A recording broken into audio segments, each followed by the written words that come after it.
4. We are live. We're live. This is 2OF Entertainment.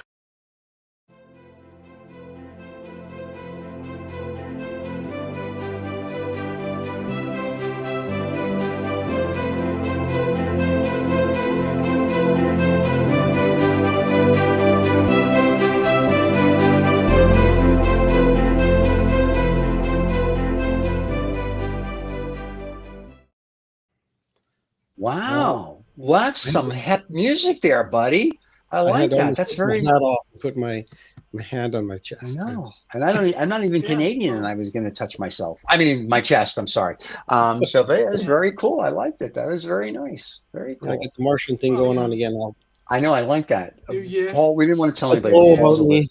He's a lizard person. Well, actually, Paul, we've been having lots of letters about it, and I think the general sensitive opinion is that you're probably an angel, and this is your aura, which is yeah. So, well, they beam me down. I'm here on the earth to save artists in the world. There you go. What about That's very nice.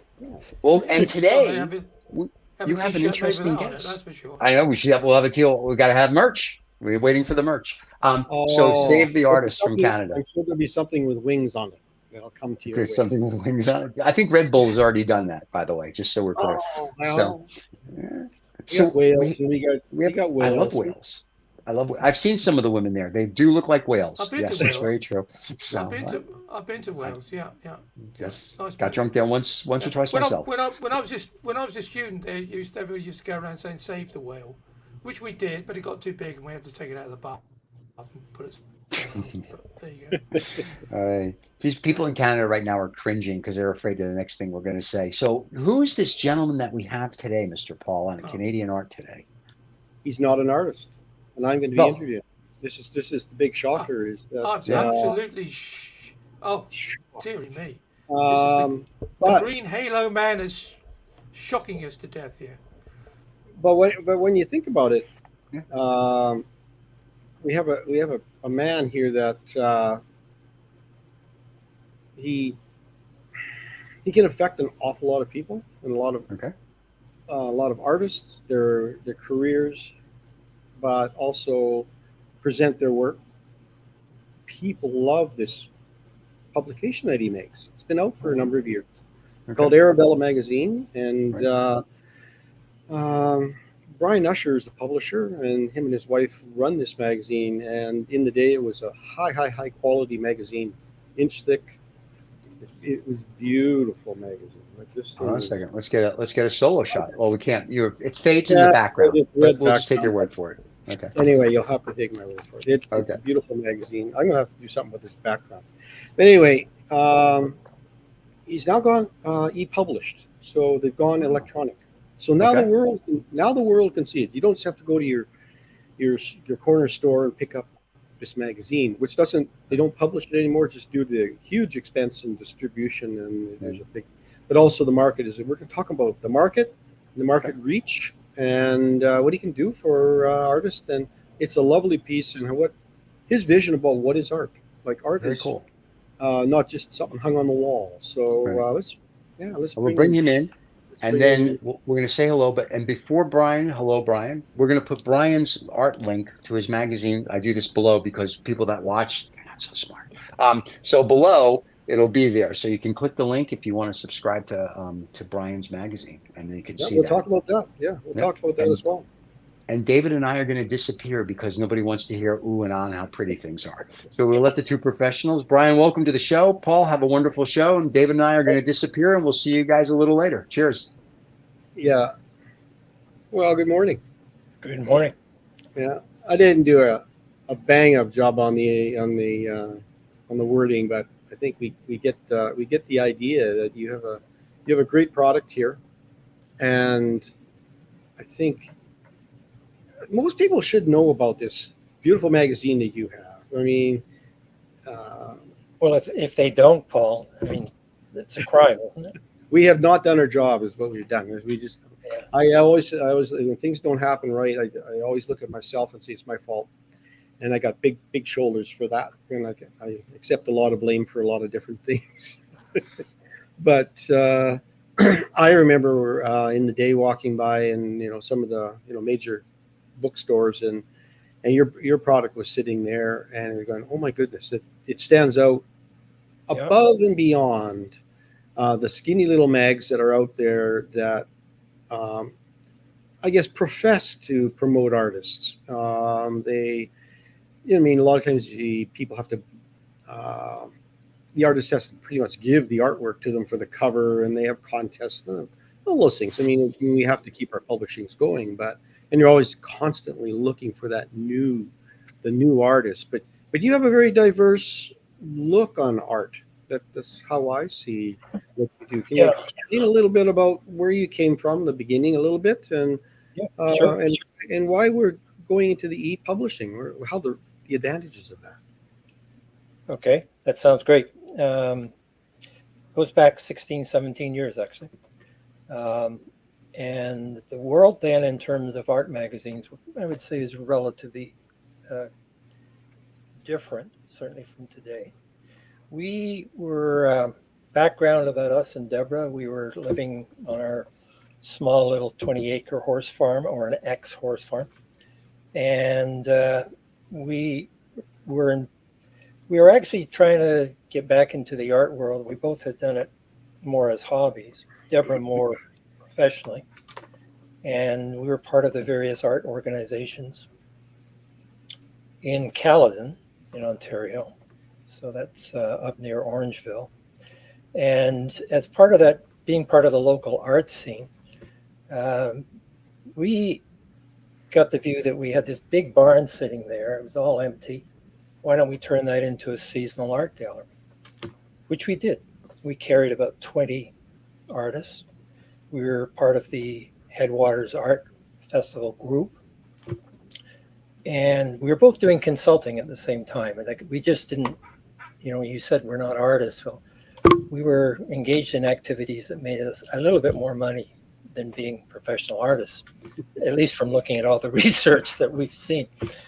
So we're doing a lot of different things, and the various artists in the group, they were engaged in these various weekend art tours in order to promote. But that was back in 2004, 2005. And those early 2000 years, you started to get the gas prices skyrocketing. People weren't doing the tours. And the question we kept hearing was, how can we expand beyond our local region? And for a lot of crazy reasons, Deborah and I decided, okay, why don't we start an art magazine? But in order to do that, we had to learn about publishing. We also had to study all the various magazines that were out there. So we looked at things like Veranda, Architectural Digest, a great magazine called Cowboys and Indians.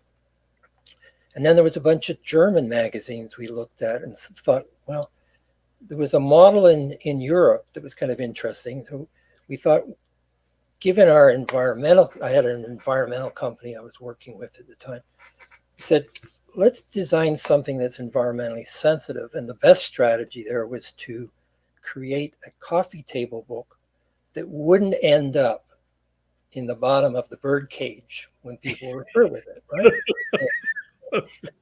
And if people can see the magazine that you just held up, it's quite a thick magazine, and it is essentially it's like a coffee table book. It is. And to this day, I can still walk into various homes, past subscribers, and they'll have it out on their coffee table. It's a decorative item. That's how we approach this. We weren't going the route of say, promoting an academic model or an investment model. The limitation there was really, when you looked at what they could publish, they were doing little postage stamp images. We wanted something that you could pick up and show to people, and it was almost, I'm not saying it is, but almost like a gallery experience. I'm gonna get David to activate our homepage, our title page here, and we'll just start. Yeah, okay, that's great. Okay, kind of gives you an idea what we're looking at here. Yeah, this is the current cover. Right. Yeah. So you have two things here. There's Arabella magazine, then you have Arabella World. Can you differentiate between the Sure, two? and that's part of the story that's kind of interesting. We started looking at Canadian art, and then we said, okay, art has to have a home. So let's combine art with architecture and with design. So those three things got wrapped together, and a number of organizations, other publishers have followed suit with that. But our whole piece was to give a total experience to the reader. So we could cover architecture, home design, a number of different aspects, bringing it all together so people got a sense of the art in its place. Right. Yeah. The key thing was we are a consumer art magazine. We are not addressing an academic audience. We are addressing consumers, and we're telling stories. We're telling stories about the artists, about the genesis, the history of their development as artists, and then locating it all in the context of residences. It's multi-dimensional in that sense. So we cover a lot of different aspects. And over time, to get to the idea was, we're really starting to look at art in a global context, because the only way it made sense to amplify Canadian art was to compare it. Right. And, Canadian art is more than simply Group of Seven. And I don't say that disrespectfully, but most people cannot afford Group of Seven. So we were looking at what are all the other artists and styles that might complement what we have presented and started to develop. Arabella World made the most sense as a concept, because we were putting our arms around things, particularly with our move from paper to digital. And I mean, the move from paper to digital was really driven by the economics. It's anybody who's been in publishing. It's the paper side of it is just a nightmare. The distribution charges. I'd be paying for distribution to the States, trucking down there, putting on shelves, taking off shelves. Really, in the end of the day, I thought, well, I'm supporting a lot of other businesses. How about let's backing up? So we cut back. We were just now focusing on major Canadian publishing bookstores as well as independents. And then along came COVID at the same time as paper costs shot up. Yeah. So people don't realize the production costs to produce something, a product, and they want it to be economically about the same as that magazine that's next to it on that shelf. And you look at the quality and you look at the content, and the thing is, did you buy something that's just folded over, bound and stapled, or do you buy something that's perfectly bound, like your books that are like that? And you look at, like you said, the longevity of a book and the magazine. Artists just love to get things published. They love a hard copy in their hand, and they feel there's value in that. But that's no value if you can't put it in front of the audience that appreciate that. Do you find that with your magazine had that reach, and I guess that final aha, to the guy who picks a magazine up? No, I'm not going to lend it to you, my friend. I'm going to keep this. If you want to read it, you have to come over with your gloves and read my magazine, but you're not taking it home with you. But we had distribution right across North America. Right.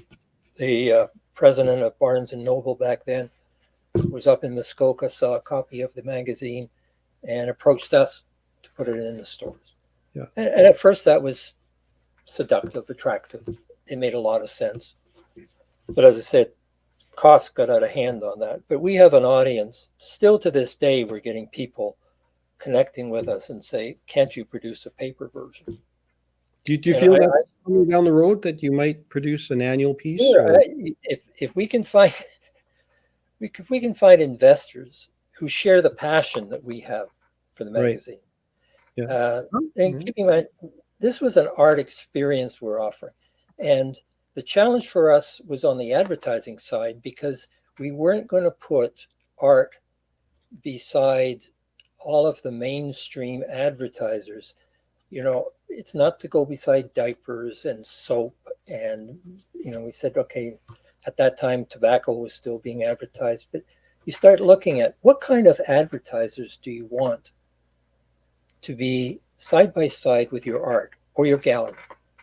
What do you know? And so you had to be making choices about what supported the vision of creating a sumptuous journey.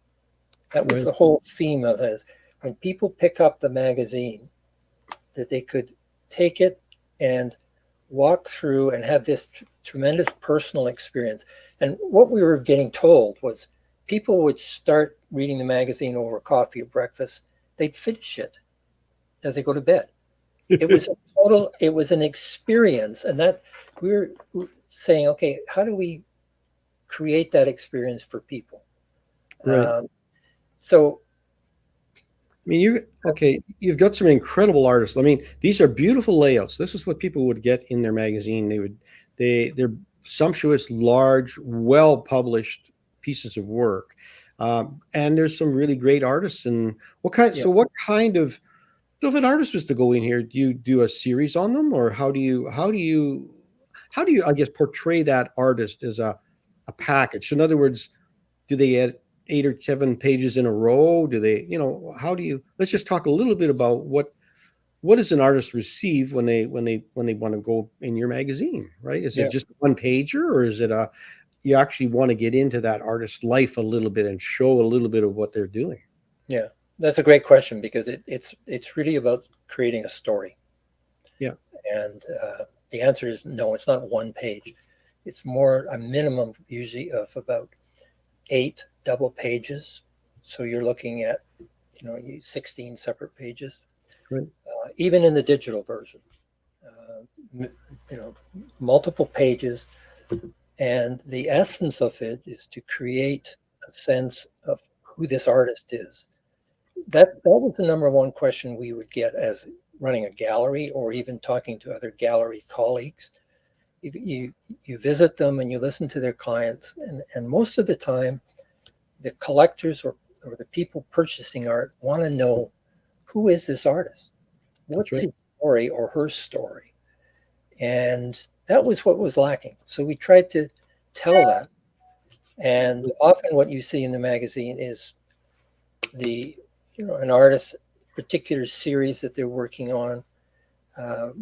It shouldn't be just art that's for sale, though. We're saying sometimes these are what we would deem to be the best works they have, so that people get a sense of their style overall. Yeah. And so what you've got on the screen there could be a 17 by 8.5 inch dimensions, spread out on a table. It's beautiful. It was a beautiful thing to read and look.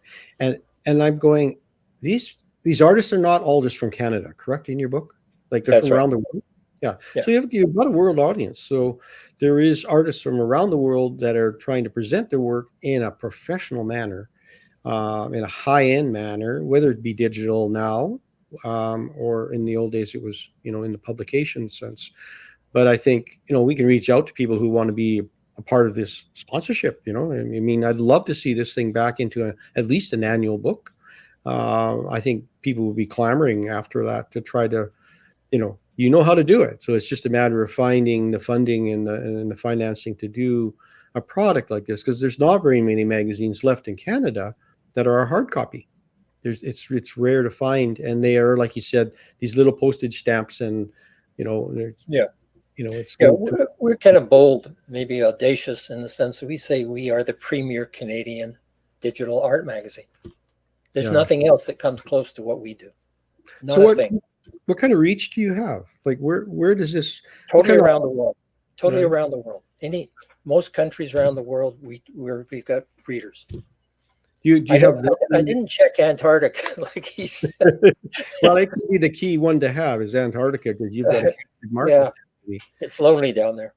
Well, I think a part of it is they're dealing with the internet, and that's their entertainment. And so, this is a lovely, I'll call it like a baking soda. It takes the acidity out of the daily programming that you can pick up on other things, and this is relaxing to look at. And we'll go through a bunch of things here. It's not just paintings that we're going to talk about, but this is a beautiful piece. Most Canadians should know this artist.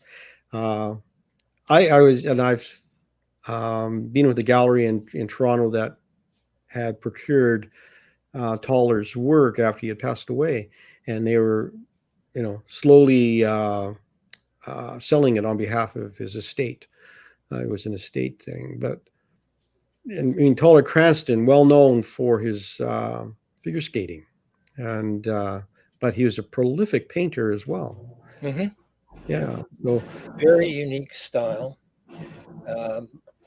His works have been under some legal concerns lately, but that's just been released. So the artwork is now coming online and available for sale. And our hope is we'll do another feature on Toller. It's not that you should have the whole presentation up here, but it's absolutely a spectacular spread in the magazine. Right. Yeah. No, and I've got a Christmas book that he had illustrated, sugar plum fairy thing. It was Yeah. It was a beautifully illustrated piece of work. But I'm just saying that here's a layout. It's not little piddly pictures. It's about Toller Cranston. I mean, you're really promoting the artist and his work, and it's quite proud of being in your magazine in the day, for sure. We're going through. We've got lots of images to show people, so I want to. This is great. You can keep going there. We want to move some of this stuff along. So, I mean, this is Canada. I mean, when you think this is our North Country, but people can relate to this thing in a really nice way, and I think it's a testament to Christopher Walker too, right? You just and doesn't that visual just draw you right in? This is the whole thing around design, is to present it to maximum effect in a large image, image, not just this piddly little thing. So these people are sending you 300 DPI images, so they're high resolution, and you know what? You needed that for these publications for sure. But digitally, they still want them to be high enough resolution, and knowing artists that this is the kind of presentation you do for them. Like this is, and I can see why. If I could just insert, here's the problem with historical, or what might be referred to as investment art. The owners typically don't release high resolution images because they're afraid of them being stolen. So you would seldom see a 300 dot per inch image that's any more than a few inches in an art magazine. And sometimes our artists, they get a bit concerned, but you have to say, look, relax. This is the only way you're going to actually have the impact and reach an audience that falls in love with what you do. That's right. Yeah. We don't know where the world is going. I mean, there's always copyists, and people love, say, this was really well done, but it's a design thing. Yeah. It's about scale and design. Some artists get it, some don't. It's just one of those things that is the look of this artist. So when you start seeing a number of his pieces of work, it's instantly you know who that artist is. This stuff you would value on your wall as unique, like very unique piece of work, which is what your magazine is. It's unique. And but I looked at this when I was going through a bunch of the images. I said, oh, this one has got to be in there because this is like Baffin Island. It just feels like it's our North Country and our Indigenous population that's living there, and they're communicating with that landscape. Almost feels like a whale, doesn't it? That has that. So I love symbolisms that he's got into here that you can read a lot of stuff into, what they're doing.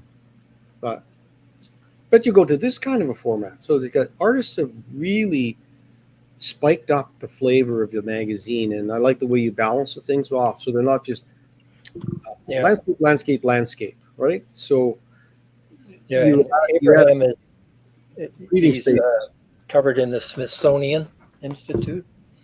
right? Proud to say we have 3 of his pieces, but I won't give you my address. They're beautiful pieces. I mean, the beautiful layout, and very deserving. The artist, would probably be very happy with what comes back. So, what kind of feedback does an artist get from being in your magazine? Okay, well, I would say the number one is they suddenly see a dramatic increase in their sales. Okay. And that being Like in Arabella, through their website or the gallery or gallery sales, we historically have had people come back and say, it's because I bought this piece because it was profiled in your magazine over and over. Yeah. The artist, being a cover artist on Arabella, it just boosts the overall presentation. You keep in mind how we started. It was give artists accessibility to the market. right. Too often they were hidden. Too often the established magazine chains didn't cover them, so there became hidden talent. And our mission was to break down those walls, be non-traditional. Let's bring these artists out of the closet or under the bushel. Let's give them a voice and let the public decide as to what the interest is. Right. And that's still where we go with the magazine. So the artist gets direct benefit. They get feedback. Often, given our involvement with the artist and their gallery, we get involved in a lot of coaching with the artists. That they might wonder before going in a gallery, what's the best approach? So we start looking at the portfolios that they have and kind of making recommendations, moving some pieces out to say, okay, here's what we sense from the galleries, what they're looking for, Right. and what the audience is looking for. And we then get into different types. This is like a presentation art. This was an exhibit in Montreal by Mora. And the essence of it is, in this case, we were covering an event that had happened. And Deborah attended and had the experience. It could really capture the sense of what was it like to be at this event and the experience. So the artists gain directly through their feedback, various people. I think it's a coveted position to get a cover, a story in Arabella. Okay. Really does boost a career. Yeah. And that's exactly what we want to just push it forward. I don't know to what extent their prices go up as a result of that. I think generally they do over time, but it's not like kind of an immediate thing. No, I think so. You have a number of art galleries that are consistently in your magazine, and consistently shows me that they see value. I mean, if they keep coming back and they want to be a part of that product, they see there is a value to being associated to all the art that's shown in that magazine. So, how do you feel the support is from your art gallery community? It's great amongst our existing galleries who can see the benefit. There's, you don't want to be, the COVID and the shift to digital has made a huge difference to galleries because, first of all, it reduced the number of the foot traffic that was coming. Yeah. And a lot of them switched over to trying social media. And that that definitely had an impact on our advertising revenue. Right. At COVID, explain when COVID hit, we thought we could sustain the operation on advertising, and we would offer the magazine for free access. Basically, as a contribution, I mean, people being stuck indoors, we said, okay, as a social duty, we could see if we can run the magazine just on advertising revenue. Yeah. Over time, we've decided that is extremely difficult, and we're now looking for our readers to donate. Yeah. Okay. The consideration is to put a paywall in. But that will, there's a lot of people who won't go on to that. At this point, we're looking at it. More and more publications are finding that necessary. The shift that we made with the galleries was less to do with advertising and more to do with collaboration on events that they were running. Yeah, So that makes sense. Okay, so you might have an artist, like Webster Gallery in Calgary had an event for an artist. It was his 85th birthday.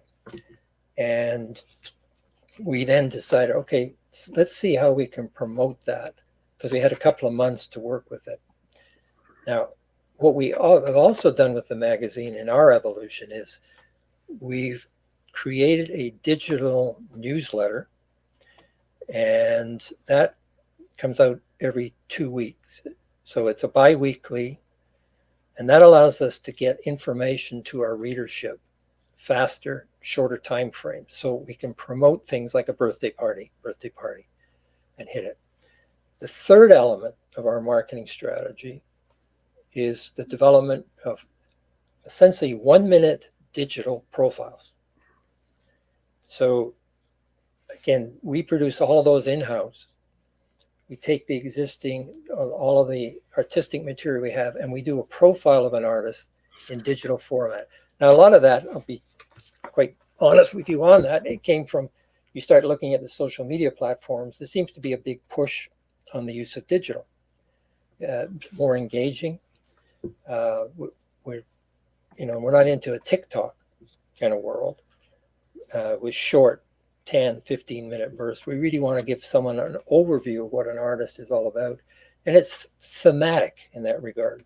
So those are the three things we can combine to promote an artist and the event, so that supporting an event development is a direction we really want to go with more and more of our clients. We're working with a group up in Kingston right now that on an annual basis does an art festival every Canada Day long weekend.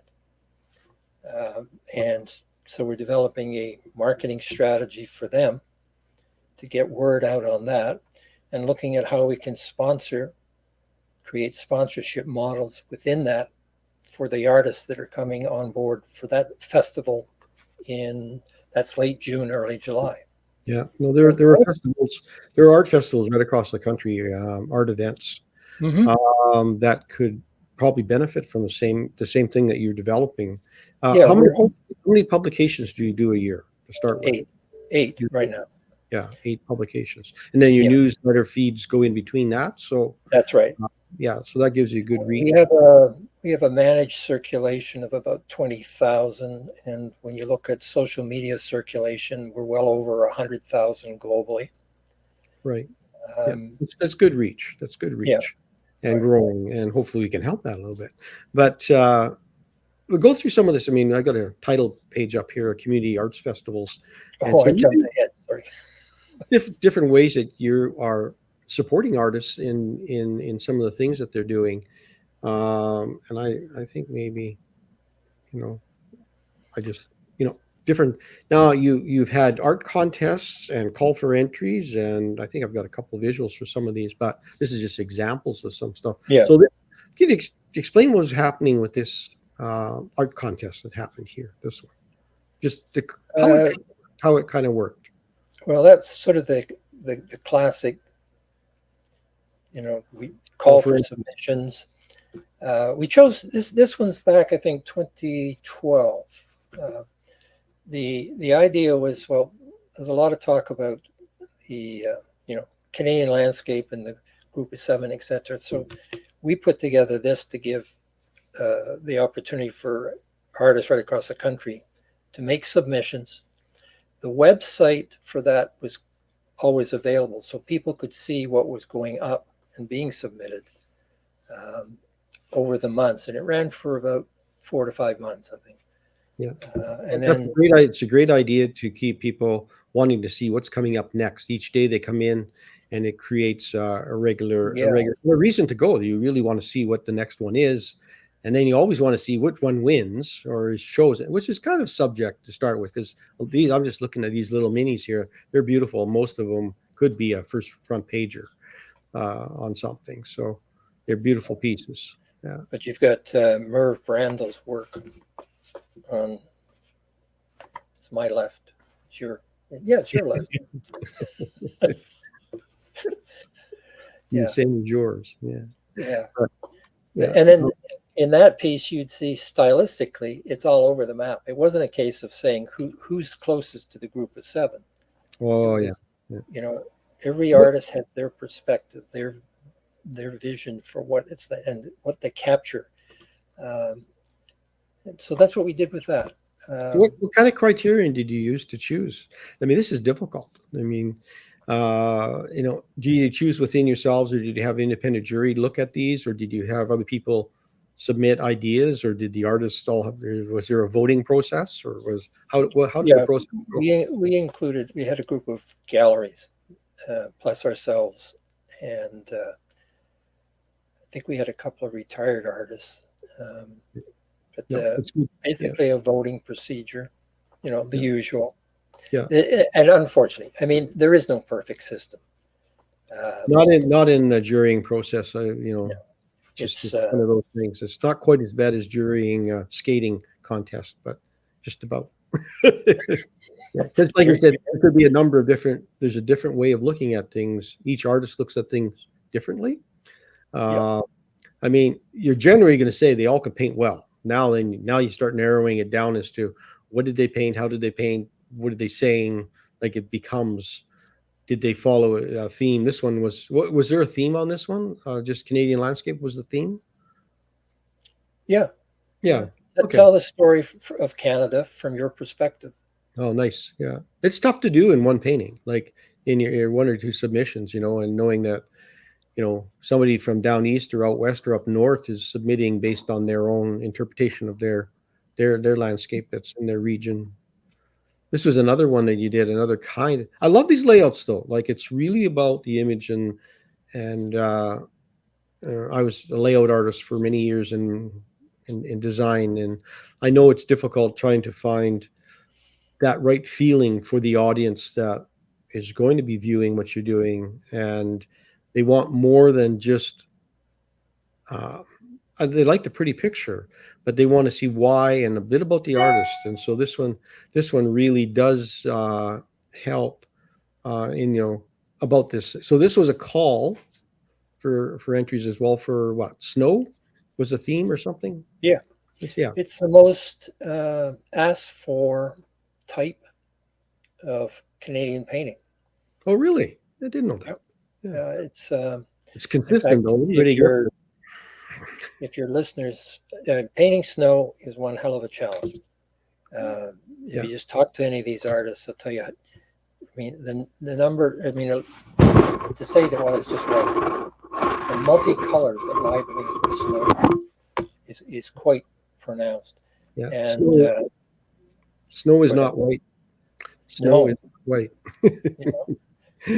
If your listeners or viewers are interested, that particular item is currently in our newsletter.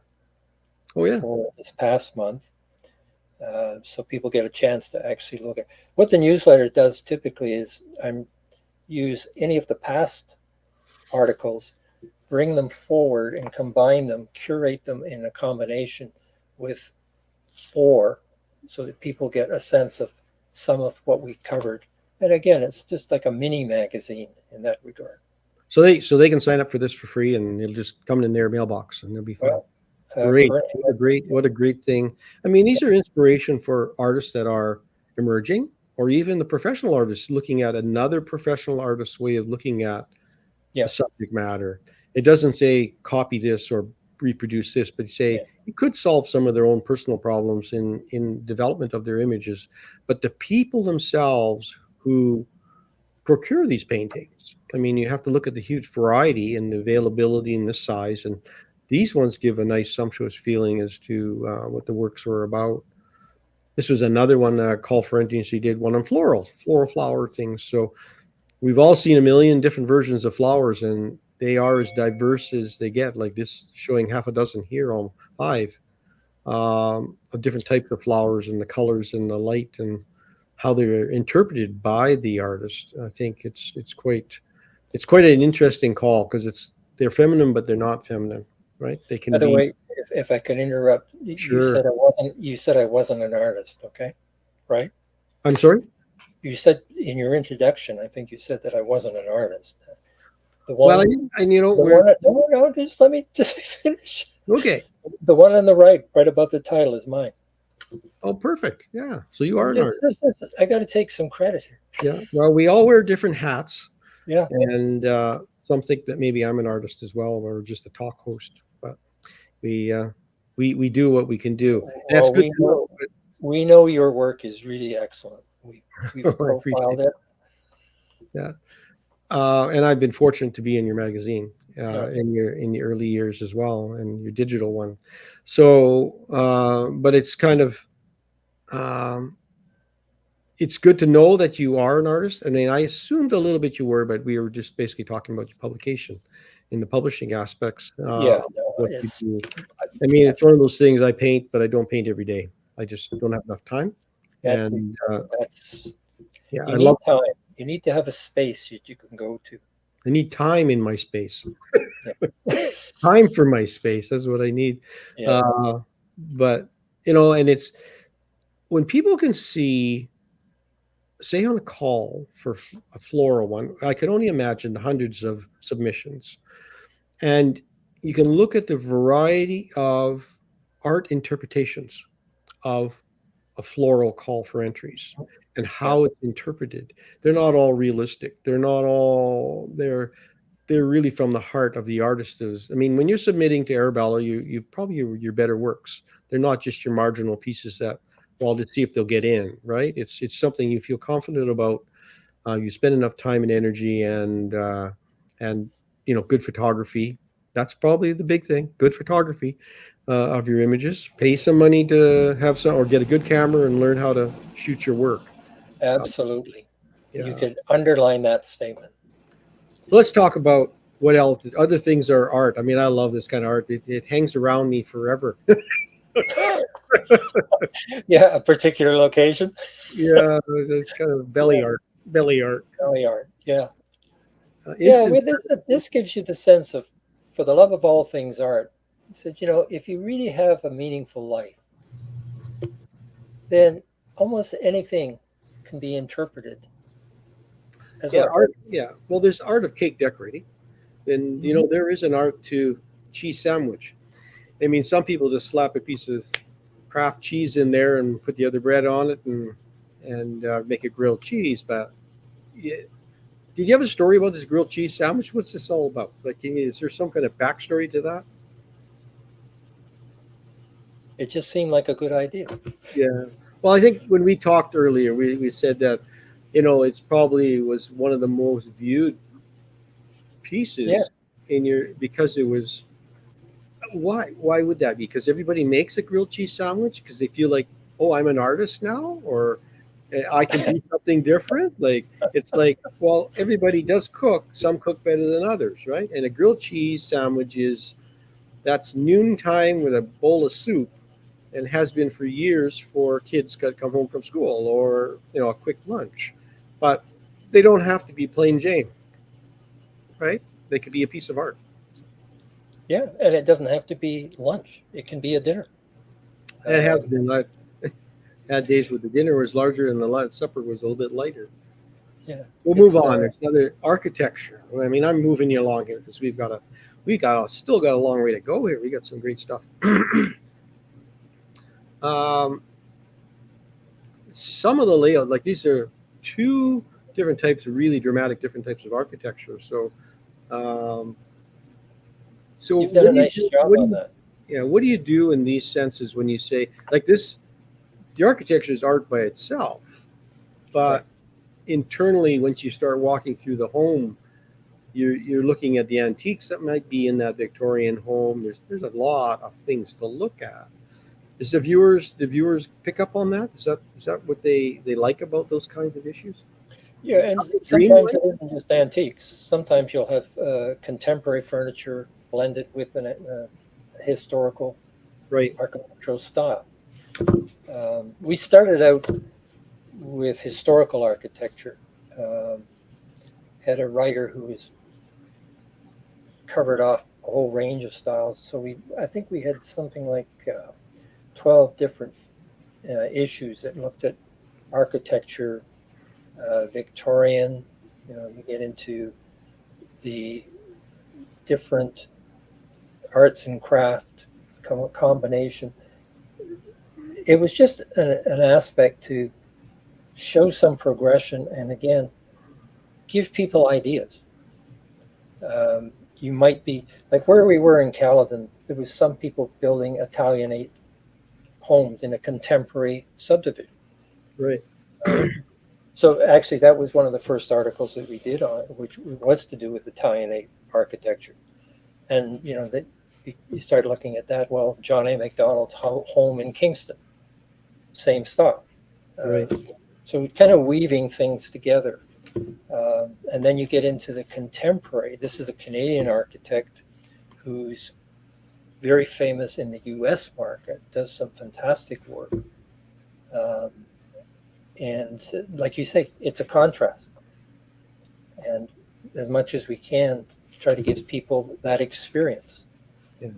Well, it diversifies the audience. I mean, you're thinking of people that, even for the artist, understand that they are now in this magazine associated with the people that may buy those kind of homes and build those homes for themselves and looking for unique pieces of art, whether it be sculpture or painting or whatever they're doing for their homes. They said, where do they go? I said, well, maybe Arabella is already on their table and they're looking in another way. The other thing is with your digital, can people go back to see your past issues? Yes. Yeah. So there's a huge resource library of past works, past magazines, and I think those become invaluable for people that are doing research work on artists as well. And it's great for artists to be a part of that directory, I guess it's what we call it, I guess, at a certain point, with high-res images that people can look at and still contact them. Because they do get a website link in there as well, right? Correctly? And right. Yeah. And we, just on that point, I mean, we've had artists, galleries, various advertisers say they're still getting ads from something that was placed 2 years ago. Yeah, It's that's good. That's good value and good reach when people. Well, it's on the coffee table. It's you start looking at placing an ad in our magazines. It has continual life. Yeah. It never goes away. No, you want something that's kind of it's universal, but it also doesn't expire. It has that look that. I mean, here's a number of just a few of the many covers that have a unique look to them. I mean, when you look at Arabella, they have a branded look, which is you can spot them almost immediately, even when it comes in your mailbox, and you say, "Oh, the next one's here." And I remember the days when I used to get an art magazine, high-end art magazine, and it'd be every couple of months they'd come out, and it showed the best in advertising. And in our advertising department, we just covet this book because you could see the best work that was being done from around mostly North America, but they'd also have a world experience as well, which influences and spreads good design. When designers start looking at things like that, it's an inspiration. So, yeah. Now this one, I threw this one in on purpose for Stephen, who's probably watching this. This is young. This is an artist from Austin, Texas. And isn't that fabulous? Yeah, it's a fabulous piece of work, and I don't know if Stephen knows that, but now he does. and it's a beautiful piece. But I'm just saying, whether these pieces are from Europe or these artists are reaching out looking for a larger market, and they're using your magazine to help them, I guess, reach in and reach out, because if it's a lot of times the regional gallery doesn't have the reach that an individual artist has the ability to reach through. In other words, magazine might, the art gallery may come into your magazine, but it's probably more likely there are more artists in your magazine than there are galleries. And those artists are with other galleries, but how else do you reach out? And I think it's really important that I had this conversation with an artist the other day. Is the art gallery wants you to send them referrals, so don't be afraid of reaching out on your own and saying, I'm here, but I show at this art gallery, and send, yes, they can come to your website and buy off your site. The odds of that, maybe if they know you, but you know what, they'll go through an art gallery and look at your work there as well. And it's great to see, a lovely body of work like this. So I threw this in, and, sign up free today, which is, they can sign up for a subscription. Again, Arabella and Arabella World. I mean, I think it's valued to have a magazine that really thinks of the artist, but they're also thinking about the customer, the audience that's reading this magazine and rereading it. So I really appreciate the opportunity to have this conversation today, Brian. I know it's taken a little while to put this one together. We're all dealing with different things in our lives. It's a full life, but giving us this hour of your time is appreciated very, very, very much. Yeah, I think we're that's my end slide. Well, there he is. Yeah, I liked it. I thought it was very, very cool. I enjoyed it. We did an art magazine back in the 90s called Art Collectors International. So we did that for a little bit, and there was a big, thick, huge mega book. So Yeah. I appreciate everything that Brian was saying. So I was like, it's a lot of work, but all beautiful stuff, Brian. It was absolutely gorgeous. Yeah. Thank you. Really nice. Thank It's you a very much. shame. And we'll have I've all the never links seen it below, so everybody can sign up. I've never seen it before, and I'm amazed. It would be great if you brought out, let's say, something like a Christmas edition or a once a year edition of the best of for the year. Still as a coffee table magazine, I think that would be a great gift for the holiday period. But yeah, I've done a few magazines myself in the past, and they eat up money all through distribution. Unfortunately, yeah. And by the time you pay your realtor to real estate, the bookstore, their commissions off of it as well. There's not much left in it for the publisher. And the returns, and distribution. So it is a work of love for sure, and I can see the artist in you, in your vision in it as well. Because I tried to make this thing feel like Arabella a little bit, as the bigger images and the fuller feeling that you have, and you've done an excellent. I just say, sorry to interrupt, but you've done an excellent job. I just clicked the button. Where do I send the check? Is that what you said? Well, we'll talk about that off air. Don't worry about that. I'll be fine. So very cool. Well, gentlemen, thank you so much. Paul, a pleasure as always. Brian, this was wonderful. Hopefully you'll come back and do another. David's putting a Christmas edition with Paul or something where we can show people what's going even on. Even if it's digital, we could do something for sure. Maybe have him on the Lost Dollar Business Club to talk about moving from a physical product to a digital product. There you go. There you go. We'll put him on the Lost Dollar Business Club. Yeah, we'll leave you to connect to do that, and there you go. Yeah. Well, let's take everybody home so Paul can go on and do his thing, and Brian's got to publish another magazine if he's going to come on our other shows. So Brian's got work now, so he's got to get going. By the way, I liked your roses. I thought they were very nice.